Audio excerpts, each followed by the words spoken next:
4월 14일 화요일 돈다방 미쓰리 시작하겠습니다. 미쓰리가 월요일 방송은 쉬었고요. 화요일 방송도 평소 방송 업로드 시간보다 조금 늦어졌습니다. 미쓰리가 생각에 잠겼습니다. 혹시 미쓰리가 매일매일 방송하면서 제 스스로 뭔가 이렇게 세뇌당하는 부분이 있어서 고집을 넘어 아집을 뛰어넘어 똥꼬집을 부리고 있는 부분이 없지 않나. 그리고 혹시 미쓰리가 놓치고 있는 부분이 없지 않나. 이런 것들을 한번 고민해보기 위해서 방송을 좀 쉬면서 생각을 좀 했습니다. 경제라는 녀석이 있는데요. 뭐 주기적인 건 아닌데 그래도 가끔씩 힘이 엄청 센 위기라는 녀석이 나타나서 이 경제를 괴롭힙니다. 그러면 우리는 과연 그 위기라는 녀석이 경제를 얼만큼 많이 괴롭히고 얼만큼 오래 괴롭힐지에 대한 고민을 하게 되죠. 그리고 힘들어하는 경제를 그냥 가만히 두고만 보는 게 아니라 부양책이라는 거를 써서 경제야 화이팅! 힘내자! 해주죠. 미쓰리가 예전에 방송을 할 때 종종 이런 얘기를 해드린 적이 있었습니다. 2008년도 금융위기가 미국 맨하탄에서 터졌는데 그 위기라는 녀석이 마찬가지로 그 위기도 결국에는 인간이 만들어 놓은 금융 시스템 내에서 인간의 욕망과 탐욕이 욕심을 내게끔 만들었고 그리고 그러한 유동성이란 녀석이 뻥 터져서 월가를 힘들게 했습니다. 미국을 힘들게 했습니다. 그리고 그 녀석이 이렇게 대서양을 건너가서 2010년도 유럽을 힘들게 했죠. 그리고 또 그 녀석은 이렇게 대륙을 건너서요.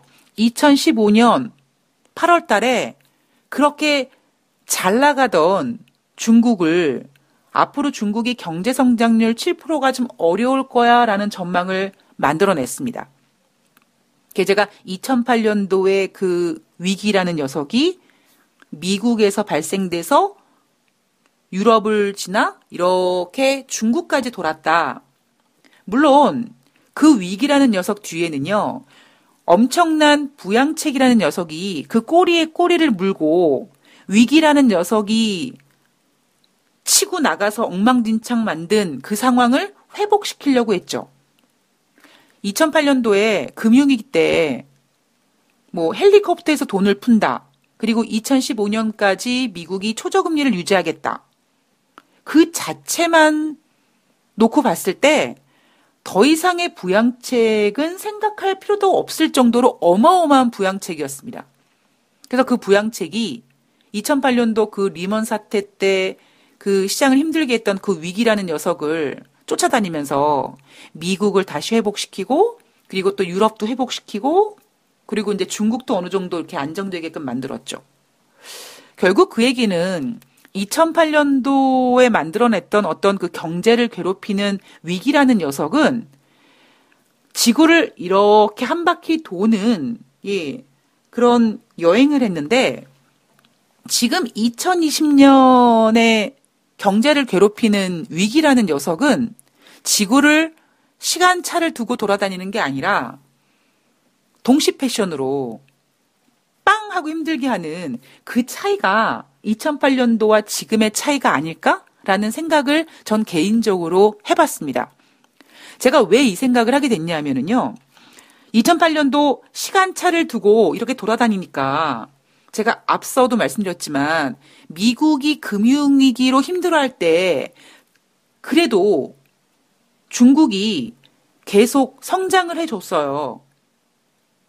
근데 이번에는 뭐 중국이든 미국이든 유럽이든 대한민국이든 일본이든 물론 코로나 확진자 수가 뭐 대한민국은 지금 뭐 30명 아래로 떨어지고 있고 아직 미국은 이제 뭐 떨어질 것 같이 보이고 어딘가는 또 계속 확산되고 있고 즉 코로나19로 발생되는 확진자와 사망자 수는 시간차를 두고 좀 이렇게 움직이지만 이 코로나19가 글로벌 경제에 준 충격은 동시 패션으로 작용한 게 아닌가. 그러다 보니까 부양책이란 부양책을 쏟아 부어도 야, 이게 진짜 효과가 있을까? 그리고 국제 유가도 엄청난 양을 감산을 했다고 했는데도 불구하고 야, 저거 가지고 저거 되겠니? 해결해야 될 상황이 동시 패션으로 진행되다 보니까 2008년도에 풀었던 돈은 비교조차 할 수 없는 어마어마한 양을 쏟아붓고 있는 거고 그 어마어마한 양을 쏟아붓고 있으면서 우리는 의심을 하게 되는 거죠. 지금 상황이 이런데 될 수 있을까? 그게 2008년도와 지금의 차이가 아닌가 싶습니다. 4월 13일 월요일 뉴욕 증시는 장중에 다우지수, 나스닥, S&P 2%대로 하락했었습니다. 자, 왜 하락했냐면 지금 이제 이번 주부터 존슨앤존스를 비롯해서 미국의 기업 실적 시즌이 본격적으로 시작을 하는데 월스트리트 저널에서 S&P 종합 1500 지수를 포함한 공시 자료를 발표했는데 170개 기업 이상이 배당을 축소하거나 혹은 자사주 매입을 중단하겠다고 하더라라는 내용이었습니다. 이 내용이 주는 메시지가 뭐냐면 아이고 1분기 실적 쇼크겠구만 뭐 이런 분위기였죠. 그래서 장중에 3대 지수가 2%대 하락을 했습니다만 또 트럼프 대통령이 가만히 있겠습니까? 5월 1일 날 경제 재개한다. 기다려라. 국제유가? 아이고 2,000배럴 감산유가야. 이렇게 얘기하면서 또 뭔가 시장에다가 기대감을 심어줍니다. 국제유가에 대한 이야기를 좀 해보면 자 미쓰리가 점쟁이 반스를 훔쳐 입었죠.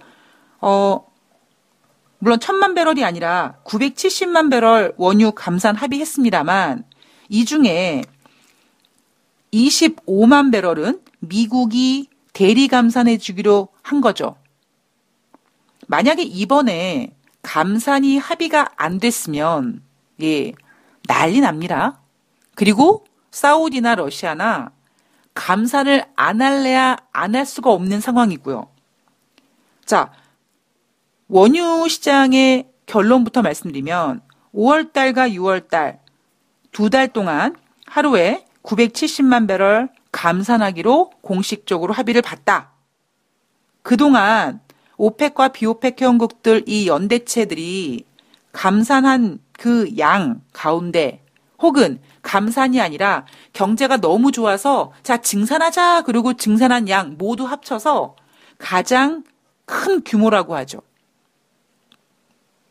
멕시코가 맨 처음에 40만 배럴 배정받았다가 35만 배럴 배정받았는데 끝까지 우리는 10만 배럴만 감산할 거야 라고 하는 바람에 트럼프 대통령이 개생생 내면서 아예 알았어. 그럼 25만 배럴 미국이 대신 감산해 줄게. 이렇게 생생 내면서 이 합의를 이끌어냈다. 지금 문제는 뭐냐면 미국이란 나라가 자본주의 국가고 자유민주주의 국가잖아요. 그런데 정부가 이 자본주의 국가에서 어이 저기 감산 좀 하지? 이게 과연 할 수 있는 일이냐? 이런 의구심이 들었습니다. 트럼프 대통령이 가만히 있지 않잖아요? 예. 자, 이렇게 얘기합니다. 감산 규모가 언론 보도로 알려진 1,000만 배럴이 아니라 하루에 2,000만 배럴 규모다. 또 하나, 트위터에다가 내가 있지, 이번에 감산 협상에 관여했다? 이건 뭐예요? 이번에 오펙 회원국들과 비오펙 회원국들이 이렇게 감산 합의를 하게 만든 장본인이 누굽니까? 그게 나야. 예. 그게 트럼프라고 자화자찬을 하는 거죠. 코로나 재난에서 전 세계가 회복된다면 에너지 산업은 빠른 속도로 다시 강해질 거라고 했습니다. 자, 트럼프 대통령이 무슨 생각을 하고 있냐면 앞서 방송에서 제가 국제유가에 대한 그 점쟁이 반스 상황을 말씀드리면서 트럼프 대통령이 매우 좋은 카드를 썼다고 했습니다. 만약에 트럼프 대통령이, 즉 미국이 이번 합의에 공식적으로 참여를 한다면 미국이 감산해야 되는 양은 더 많은 양을 배정받았겠죠. 왜? 미국은 지금 최고의 생산량을 자랑할 정도로 계속 생산해내고 있는 나라니까. 그런데 트럼프 대통령은 공식적인 감산 합의에는 동참하지 않고 멕시코가 감산하기로 한 거 25만 배럴 대리 감산해주면서 생색내고 결국 그 25만 배럴 때문에 합의가 안 될 것 같았던 그 결정적인 순간에 트럼프 대통령이 합의를 하게끔 해줬다. 근데 미쓰리는 트럼프 대통령이 매우 똑똑하고 막 여자처럼 섬세하고 가끔씩 교활하기도 하고 그리고 사람 마음을 너무 잘 읽고요. 잘 이용해 먹고요.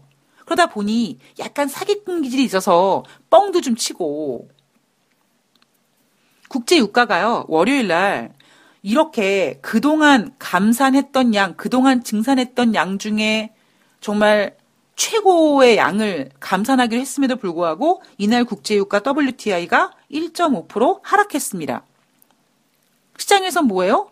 저거 1,000만 배럴 가지고 저거 누구 코에 묻히니? 저 되겠어? 지금 코로나19가 경제를 훼손시킨 게 이게 엄청난데 저 되겠어? 이러한 의구심. 그런데 아까 제가 아니 미국 정부에서 세상에 자본주의 국가 자유주의 민주주의국가에서 정부가 감산해라 마라 이거 가능하겠니? 그러니까 저는 트럼프 대통령이 25만 배럴 감산 안 해줄 거라고 생각을 해요. 예. 그런데 어쨌든 어이 멕시코 아유 우리가 해줄게. 이래서 합의 이끌어내준 사람. 제가 방송에서 얼마나 트럼프 대통령의 그 양치기 소년스러운 멘트를 잘 잡아냅니까? 뭐 2, 3주 내 어마어마함부터 시작해서 내가 뭐 누구랑 통화했고 뭐 어쨌고 제가 쓸데없이 기억력이 좋아서 그리고 쓸데없이 트럼프 대통령한테 꽂혀가지고 트럼프 대통령이 그동안 임기 동안에 했던 양치기 소년 같은 발언을 다 저는 기억하고 있거든요. 그러니까 이번에도 감산 나 때문에 했어. 25만 배럴 미국이 감산해줄게. 저는 안 할 것 같아요. 그리고 지금 중요한 건 그 25만 배럴이 중요한 게 아니라 1,000만 배럴, 970만 배럴을 감산함에도 불구하고 시장에서는 아휴 수요가 얼마나 줄어들 텐데 저거 가지고 되겠어? 여기에 대한 걱정 때문에 이날 WTI가 1.5% 하락했잖아요. 자, 이거를 또 누가 가만히 보고 있지 않습니까? 옌병알 열심히 내가 좀 허리띠 조여가지고 감산했는데 유가가 올라가질 않네. 여기에 똥출탄 사우디아라비아 에너지 장관이 현지 시간 13일 날 저기 필요하면 6월 달 회의 있거든? 정례회의 있거든? 거기서 우리 오펙과 비오펙 회원국들이 추가 감산 할 수도 있다? 라고 얘기를 했습니다. 아마 이 얘기 때문에 국제 유가는 반등하려고 할 겁니다. 그래 1,000만 배럴은 어린 반푼어치도 없으니까 쟤네가 또 6월 달에 또 감산 추가적으로 한다고 했으니까 그때 아마 더 할 거라는 또 기대감이 시장에 반영되면서 국제 유가는 그동안 많이 하락했으니까 이거 가지고 반등할 겁니다. 그러니까 여러분 이렇게 돈다방 미스터리를 들으시면서 쭉 시간이 지나가면 야, 쟤네 진짜 말장난 진짜 어마어마하게 하는구나라는 거를 아마 느끼실 겁니다. 그 여러분 그 왜 한참 이 정보 가지고 매매하고 막 기사 가지고 막 일정 매매, 재료 매매 같은 거 할 때요. 어떤 종목에 대한 그 기사 내용 그 한 줄 한 줄의 의미가 새롭게 해석될 때마다 그 종목이 들썩들썩합니다. 결국 경제는 뭐예요? 숫자예요? 아니에요. 말장난이에요. 국제 유가는 1,000만 배럴은 의미가 없다.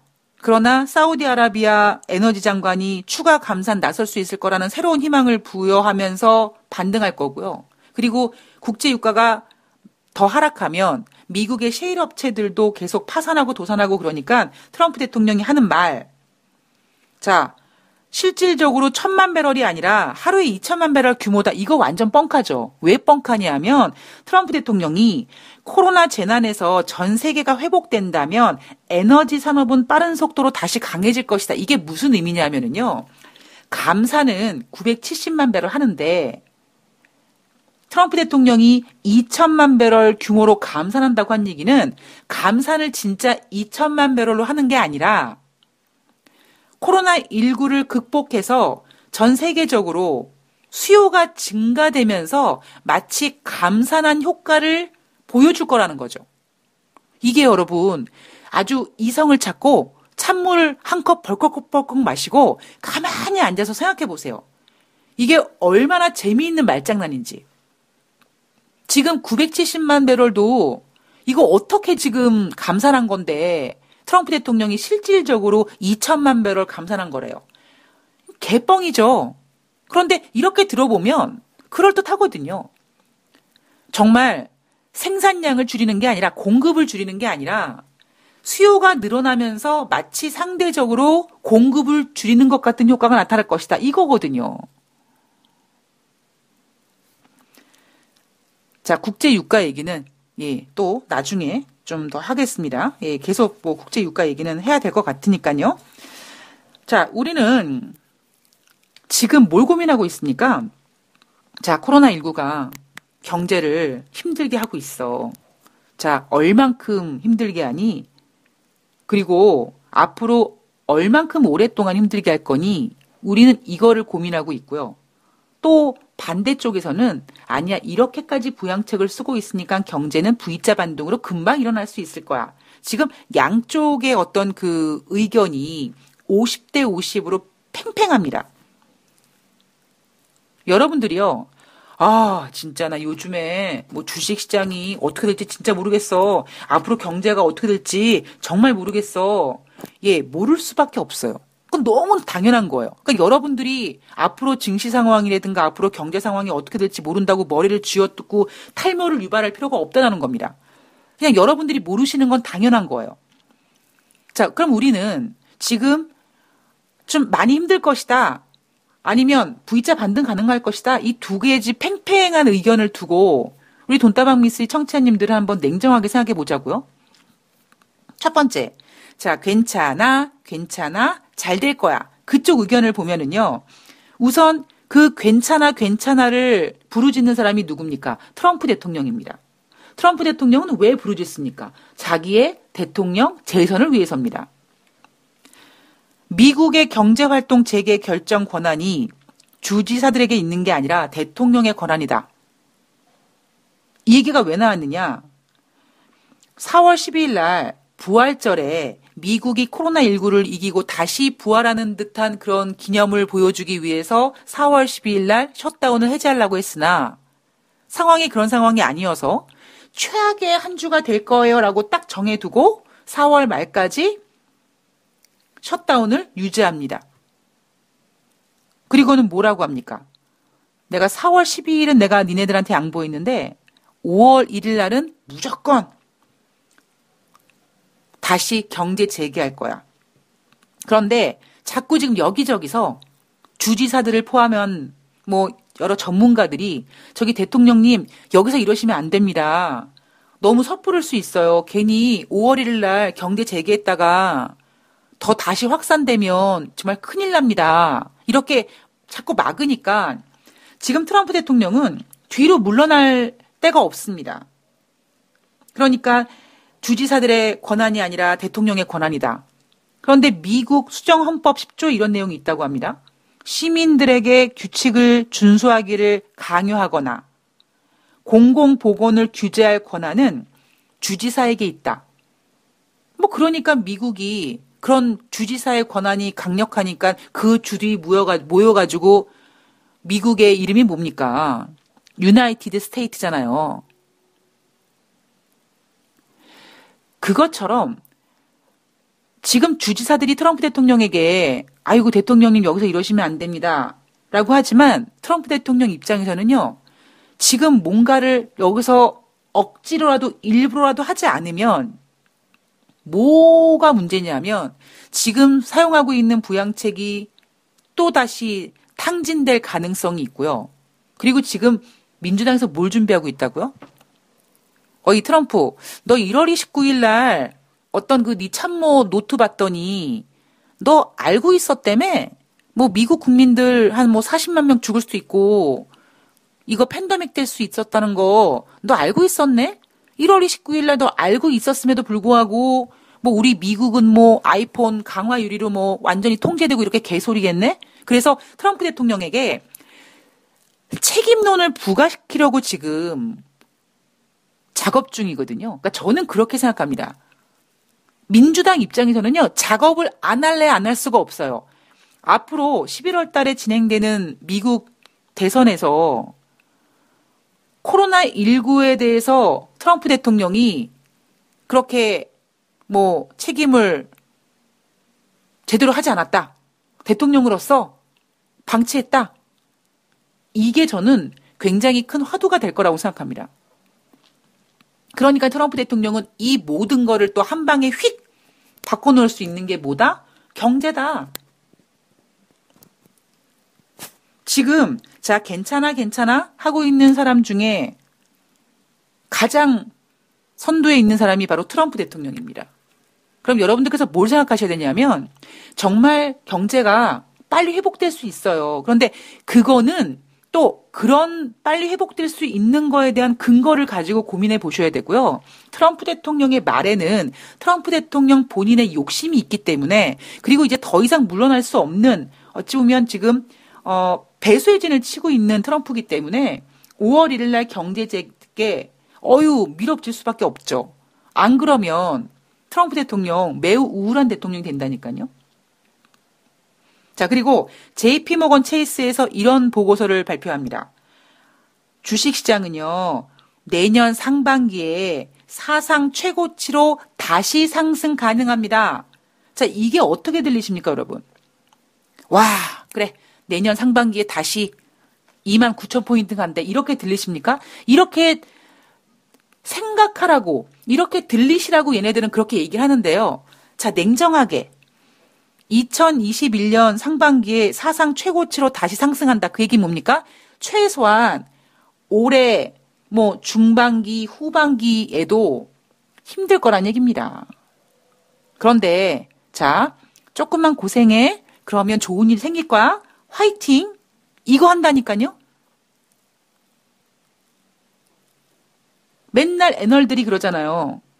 기업 실적 발표하면서 1분기에는 안 좋았는데 그럼에도 불구하고 2분기엔 좋아질 거다. 2분기에 안 좋다? 그러면 하반기에 좋아질 거다. 하반기에 별로다? 내년 상반기에 좋아질 거다. 이거 하는 애들이잖아요. 전망하는 애들이. 그리고 또 괜찮을 거야 희망을 심어주는 게 바로 뉴욕주의 사망자가 700명을 하회하고 있습니다. 이게 지금요. 우리가 코로나19 때문에 힘들어하는 가운데 정말 좋을까? 여기에 대한 의견이고요. 반대로 아니야. 아직 안 괜찮아. 좀 더 힘들 것 같아. 아니면 앞으로 더 힘들 것 같아. 이거를 고민하는 의견을 좀 말씀드릴게요. 첫 번째, 뉴욕 연방준비은행에서 새로운 보고서를 하나 만들었습니다.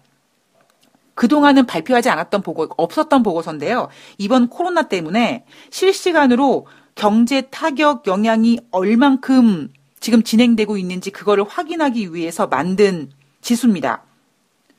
지난 3월 21일로 끝난 한 주간 경제활동 지수는요. 3.23% 하락했다고 합니다. 그런데 4월 4일로 끝난 한 주 동안의 경제활동은 그 전에 끝났던 경제활동보다 더 많이 안 좋은 8.89% 경제활동 지수가 하락했다고 합니다. 뉴욕 연방준비은행에서 이 보고서를 이제 매주 발표하면서 이 코로나19가 과연 경제를 얼만큼 훼손시켰는지 주 단위로 분석하겠다는 거죠. 그리고 영국 이코노미스트 보도를 보면 IMF에서 저기요 긴급자금 지원 요청한 신흥국이요 90개국을 넘어갔습니다. 전체 신흥국이 189개국인데 거의 절반 이상이 우리 죽을 것 같아요. 돈 좀 주세요. 이랬다라는 거죠. 3월 한 달 동안 58개국 신흥국에서 830억 달러 자금이 유출됐다. 파이낸셜 타임즈에서도 이렇게 얘기합니다. 신흥국들이 자국 방어하기 위해서 최근 2달 동안 1240억 달러를 소진했다. 그래서 4월 14일부터 17일 동안 IMF에서 연차총회를 진행하는데 이 연차총회에서 IMF가 이 죽어가는 신흥국들을 위해서 뭔가를 좀 해야 되지 않을까 이런 의견을 제시했습니다. 그리고 월스트리트 저널에서는요. 코로나19가 언제 진정될지는 알 수가 없는데 확실한 건 이 코로나19 때문에 미국 정부와 기업과 가게까지 엄청난 빚 부담에 시달리게 될 것이다. 왜냐하면 지금 각종 부양책으로 돈을 쏟아붓고 있는데 이거 뭘로 충전시키겠습니까? 결국 나중에 기업과 가게에게 세금으로 부담하겠죠. 지금 미국 정부 부채 총 17조 9천억 달러라고 합니다. GDP 대비 89%라고 해요. 1974년 이후 최고치라고 합니다. 골드만삭스에서 이렇게 얘기합니다. 미국 정부의 2020년 회계년도 종료 시점인 올해 9월 30일, 미국의 재정 적자는 9월 30일 기준으로 3조 6천억 달러가 될 거라고 하고요. 내년 회계년도 종료 시점인 내년도 9월 30일 기점으로 재정 적자가 2조 4천억 달러에 육박할 거라고 합니다. 우리 얼마 전까지만 해도 미국의 재정 적자가 1조 달러가 되니 안 되니 그랬었잖아요. 근데 지금 1조 달러가 중요한 게 아니라는 거죠. 이거는 지금 미국 정부의 빚입니다. 그런데 여기에다가 기업들이 코로나19 때문에 훼손된 그 비용들을 좀 처리하고자 은행에서 대출받은 거, 지금 대출받고 있는 거 엄청나게 금액이 증가하고 있겠죠. 또 가계부채도 또 어마어마하겠죠. 문제는 뭐냐? 경제학자들은 이런 걸 고민하고 있다고 합니다. 아니, 만약에 이번 부양책 때문에 경제가 회복을 하면 도대체 어떻게 돈을 회수할 거야? 그리고 경제가 좋아지면 뭐합니까? 가게나 기업들이 빚이 많아지니까 돈을 벌어서 은행 이자, 빚 갚아야 되잖아요. 그럼 회복이 돼도 결국 소비라든가 지출이 줄어들 수밖에 없을 거라는 거죠. 그리고 미쓰리는 이런 걸 고민하는 거예요. 제가 앞서서 2015년 12월 달에 미국이 오랜만에 금리를 한 번 인상하고 2016년 4번의 금리 인상할게요라고 했는데 증시가 개박살 나가지고 결국 2016년도에 미국은 12월 달에 한 번밖에 금리를 인상하지 못합니다. 그리고 2017년, 2018년에도요. 여러분 잘 생각해 보시면 2008년도 금융위기 때 헬리콥터에서 그 푼 돈을 연준이 회수하기 위해서 금리를 인상할 때 얼마나 증시가 민감하게 반응했습니까? 금리 한번 인상해 마라? 이거에 그냥 증시가 휘청휘청했습니다. 근데 이번에 쏟는 돈은 그때와 비교할 수가 없는 금액인데 과연 나중에 연준이 이 푼 돈을 과연 어떻게 회수할까? 무슨 방법을 쓸까? 금리 인상을 도대체 몇 번을 해야 됩니까? 하물며 여러분 2008년도에 그 푼 유동성 다 회수가 안 된 상태에서 미국이 다시 금리를 인하한 겁니다. 깔끔하게 회수된 상태에서 자 다시 판짜자가 아니라 좀 덜 걷어들였는데 다시 뭐 예방적 금리를 인하하고 여러분 작년에 연준이 3번 연속 예방적 금리 인하했잖아요. 지금 생각해 보세요, 여러분. 그게 예방적 금리 인하인지 예방적 금리 인하가 아니라 미국이 경제가 꺾이고 있었고요. 그래서 연준이 예방적 금리 인하다라고 했습니다. 그리고 뻔뻔스럽게 이렇게 얘기했죠. 2020년에는 금리 동결할 거라고. 그래서 미쓰리가 아주 재수없게 얘기했죠. 웃기지 말라고. 올해는 니네가 예방적이고 뭐고 나발이고 떠나서 그 무언가가 야 연준 니네 금리 인하해. 돈 풀어. 이렇게 만들 일이 생길 거라고요. 그러니까 나중에 여러분 지금 연준이 풀고 있는 이 돈을 어떻게 회수할까요? 지금 이 재정 적자 불어나는 거, 빚 불어나는 거 이거 어떻게 해결할까요? 단순히 경제가 좋아지면 돈이 없는 사람이요. 빚이 많은 사람이 막 빚 때문에 힘들어하고 그러다가 열심히 일해서 운 좋게 돈을 많이 벌어서 그 빚 다 갚으면 해결되죠. 근데 그건 뭐냐면 한 사람이 하는 일이고요. 그리고 뭐 어떤 뭐 A라는 기업도 그럴 수 있죠. 뭐 파산 직전까지 갔다가 다시 회생해서 또 좋은 기업으로 된다든가. 그런데 지금 진행되는 일은 이 코로나19가 전 세계 글로벌 동시 패션으로 이렇게 건드렸기 때문에 너무 엄청난 규모가 크게 움직이니까 큰 돈이 들어가게 되고 과연 이거를 나중에 어떻게 회수하고 해결하고 풀어나갈지에 대한 심각한 고민을 해봐야 된다고 저는 생각을 합니다. 자, 여러분 머리가 복잡하시죠? 그런데 여러분들이 지금 머리가 복잡한 건 너무나 당연한 거라니까요. 지금 시장의 방향성을 점치기 어렵다. 당연한 겁니다. 그래서 제가 왜 그럴까? 늘 우리는 그래 왔어라고 제가 스스로 위로는 했지만 방송을 쉬면서 제가 고민을 해본 결과 2008년도 때는 미국에서 유발된 위기가 시간차를 두고 유럽을 힘들게 하고 중국을 힘들게 하는 그 시간차라는 게 있었지만 이번에 2020년은 동시 패션이기 때문에 힘들다. 저는 그런 결론을 내렸습니다. 동시 패션이기 때문에 시간차가 없다 보니까 엄청난 돈을 쏟아부고 있고 그러면 쏟아부어서 회복되는 건 좋은데 이거 나중에 어떻게 다 감당할 수 있겠니라는 거를 고민하게 된다는 겁니다. 월가의 고수들도요. 지금 여러분과 다를 게 없대요.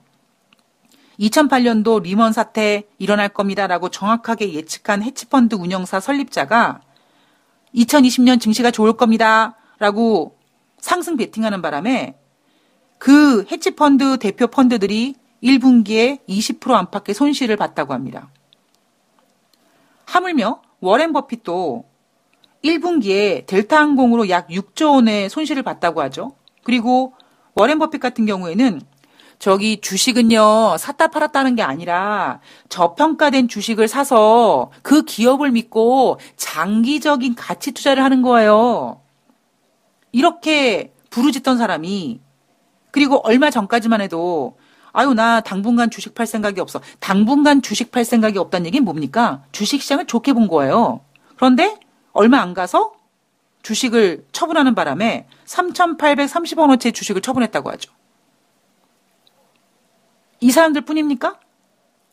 천하의 벤버냉키도 코로나19 때문에 V자 반등 가능해. 그랬다가 2주도 안 돼서 회복 빨리 진행되기지만 어려울 것 같아 이랬습니다. 그러니까 저는 제가 앞서도 한번 말씀드렸듯이 제가 대공황 때는 제가 태어나지도 않았기 때문에 그때 상황에 대해서는 정말 알 수가 없어요. 그런데 어쨌든 2020년에 코로나19가 만들어낸 어떠한 위기는 2008년도의 경제지표의 그것을 모두 기록을 깼습니다. 그런데 그럼에도 불구하고 우리는 지금 희망을 얘기하고 있고 V자 반등을 얘기하고 있거든요.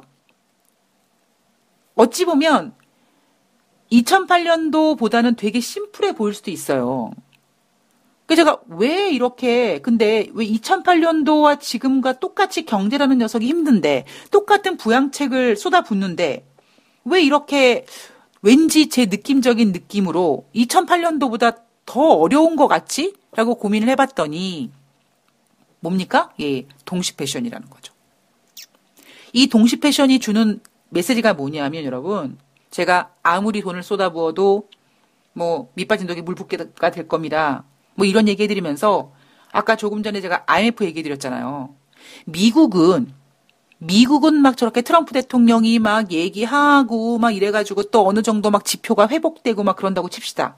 그럼 이번에 동시 패션에 신흥국들이 죽어라 하는데 막 글로벌 경제가 이제 엄청난 돈 때문에 부양책을 써서 막 이제 좋아지려고 하는데 신흥국 어떤 나라들이 아이고 힘들어 나 죽어 하고 하면 쉽게 경제라는 녀석이 회복되는 게 어렵다라는 거죠.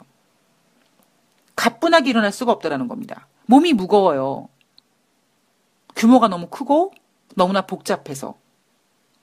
그리고 여러분들께서 지금 주식시장에 대해서 저는 솔직하게 개인적으로 큰 자금을 운영하시는 분들은 제가 늘 그렇듯이 조금 신중하세요. 그런데 나는 나는 이거 주식 중독 걸려가지고 매매 안 하면 안 돼. 그런 분들은 파도 타기 잘하시면 돼요. 그런데 여러분, 주식시장과 경제를 바라보고 있는 거는 좀 다릅니다. 그런데 주식을 매매하실 때 여러분 주가 겁나게 빠져도요, 겁나게 올라가는 종목들이 있어요. 그러니까 어찌 보면 주식과 경제와 따르국밥처럼 놀 때가 있거든요. 그런데 마치 우리는 종목은 그냥 주식처럼 매매하면서 자꾸 그 방향성에 대해서는 경제라는 녀석을 생각하면서 자꾸 긍정적인 생각만 하게 된다는 거죠. 주식하는데 앞으로 경제가 좀 어려울 수 있어라고 생각하고 주식하면은 큰일 나나요? 아니거든요. 주식시장이 겁나게 하락해도 겁나게 올라가는 종목이 있는 것처럼 여러분들이 주식을 함에 있어서 경제가 앞으로 좀 어려울 거라고 생각하면서 주식해도 돼요. 그런데 마치 우리는요, 그렇게 하면 큰일 나는 것 같죠? 아니 세상에 어떻게 경제가 안 좋다고 하는데 주식을 할 수가 있어? 미친 거 아니야? 이런다니까요. 그러니까 자꾸 이 주식이 이 50대 확률이라는 걸 두고 맞췄니 못 맞췄니? 제가 그랬죠? 제가 만약에 여러분 4월 15일 날 주식시장이 올라갈 겁니다. 근데 4월 15일이라고 얘기하지 않고 그냥 제가 앞으로 주식 올라갈 겁니다. 근데 4월 15일 날 주식이 올라가지 않고 오히려 더 크게 하락하고 4월 16일 날 주식이 올라갔어요. 제가 가만히 있다가 4월 15일 날 쥐죽은 듯이 가만히 있다가 4월 16일 날 보셨죠? 제가 얘기했죠? 올라간다고 얘기했죠? 지금 이것들 하고 있는 거잖아요, 사람들이. 지금 여러분들이 방향성에 대해서 힘들어하는 건 너무나 당연한 거고요. 그리고 주식은 기대를 먹고 사는 녀석이다 보니까 앞으로 경제가 얼마나 힘들지는 좀 나중에 문제고, 지금 트럼프 대통령이라든가 V자 반등을 얘기하는 사람들의 이야기에 더 많은 귀를 기울이다 보니까 이렇게 급반등이 온 겁니다. 그런데 후유증은 분명히 있다고요. 그러니까 여러분들께서 그 후유증까지 견디실 수 있으면 상관이 없어요. 근데 제가 경험해본 바로 후유증이 나타났을 때 정말 간이 엄청 커서 엄청 대담해서 딱하니 지키고 있는 개인들이 별로 없습니다. 저는 그거를 걱정하고 있는 겁니다. 우리나라 증시 외국인들이 안 사주면 저는 정말 아무리 지수가 올라가도 제가 뭐라고 합니까? 저질 상승장이라고요. 빛 좋은 개살구라고요. 빈도시락이라고요. 기회는 언제든지 오는데 여러분들께서 어쩌면 오늘 방송을 좀 들으시고요. 여러분들께서 스스로 2008년도와 지금도 한번 비교해 보시고요. 그리고 이번 기회에 주식시장에서 올라간다 내려간다 예측 이거 뭐가 중요하니, 그죠? 제가 요즘에 이 시황 말씀 드리느라고 매매 원칙이라든가 이런 거 얘기를 좀 제가 잘 못 드렸는데요. 중요한 건 뭐예요? 매매 원칙이에요. 시장이 빠져도 여러분이 가지고 있는 종목 올라가면 되고 여러분들이 돈 벌면 되는 거예요. 자, 시장은 냉정하게. 예. 우리나라 사람들, 우리나라 투자자들, 지금 시장에 참여한 사람들이요. 정말 똥꼬발랄한 개인 투자자들입니다. 그래서 저는 걱정돼요. 제가 가끔씩 2017년도 그때 주식의 주자도 모르는 분들이 그때는 유동성 장세니까 대형주 좋다로 샀는데 올라가네? 우와, 나 주식에 적성 맞나 봐. 나 전업해야 되나 봐. 주식 좀 더 살까? 그래서 그랬던 분들, 즉 2017년 하반기 연말쯤에 주식을 시작하시고 수익이 나신 분들 언제 힘들었습니까? 2018년부터 힘들어졌어요. 마치 그것처럼 지금 시장에 참여 막 하려고 하는 개인분들, 예, 저는 그분들이 가장 염려스럽습니다. 웬만큼 매매해 보신 분들은 굳은 살 배겼잖아요. 그냥 그러려니 하죠. 아유, 또 시장이 지랄하는구나. 연병하는구나. 아유, 그래라. 니네가 원투데이 그러니? 이게 되는데 그렇지 않은 분들, 그런 분들은요, 견디기 어려운 장이 올 수도 있습니다. 자, 오늘 하루도 화이팅 하시고요. 4월 15일, 제가 아까 비유를 해드렸는데, 4월 15일은 여러분 수요일 휴장입니다. 국회의원 선거일이죠. 여러분들 꼭 선거하시고요. 그리고 저는 방송 쉬지 않고 뉴욕 증시 체크하러 다시 돌아오겠습니다. 행복한 하루 되시고요. 고맙습니다.